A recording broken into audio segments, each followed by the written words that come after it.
Evo ga, to je kupalište u Klagenfurtu, dakle na jezeru Wörthersee.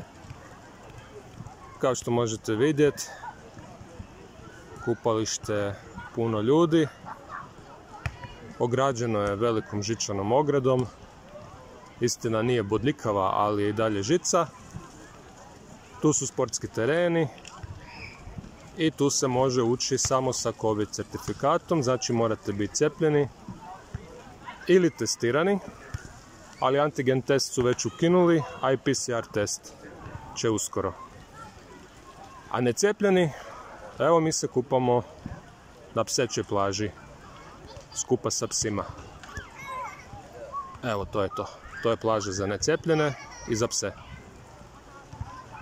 Što reći na to?